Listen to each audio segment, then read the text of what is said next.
For the third time in less than a week, the state of Arkansas has set a daily record for new COVID-19 cases. Today, the state saw just less than 2,000 new cases. Thank you for joining us on this Veterans Day. I'm Laura Monteverde. Hello, good evening. I'm Bob Kloss. I want to take a closer look at today's COVID-19 report. Another, as mentioned, 1,962 cases reported today. There are more than 13,000 active cases and 14 more people have died. In response to the rising cases, state leaders are implementing new guidelines. Some of them aimed at places of worship, a move that drew mixed reaction when it was first announced. Our Katrin Asaf is live at the Capitol where Governor Hutchinson revealed the guidelines yesterday. She's got more on what Arkansans think of the news. Katrin?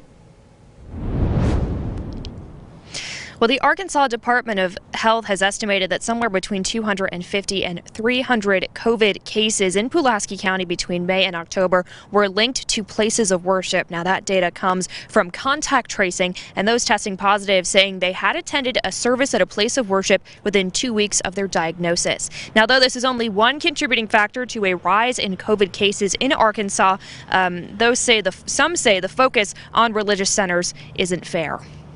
Since the start of the COVID-19 pandemic, Arkansans have had to adjust their lives in order to stay safe. These changes stretch to places of worship, where many gather in large numbers to celebrate their religion. Today, that looks a little bit different. We are maintaining physical distancing, hand sanitizing, and we are also following the guidelines of CDC requiring that everyone has masks. Pastor Joel R. Withers Jr. has taken steps to keep his worshipers safe, including handing out masks and live streaming services. He says he'll do whatever is necessary to keep his community healthy, including following guidelines put out by the state. Whatever the guidelines are, those are the things that we will be requiring. Tuesday, Governor Hutchinson updated Arkansas's COVID guidelines for places of worship, including requiring musicians to wear a mask at all times and asking parishioners to stay 6 feet apart. His announcement drew mixed reaction.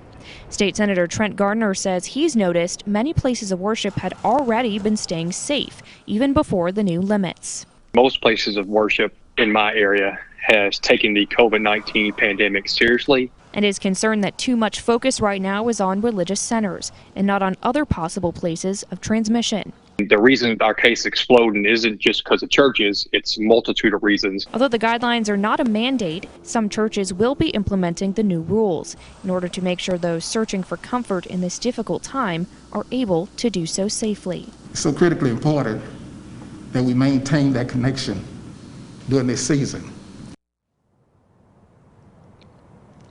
Now, again, it is important to mention that these are guidelines and it's not a mandate, meaning the state cannot force any place of worship to comply.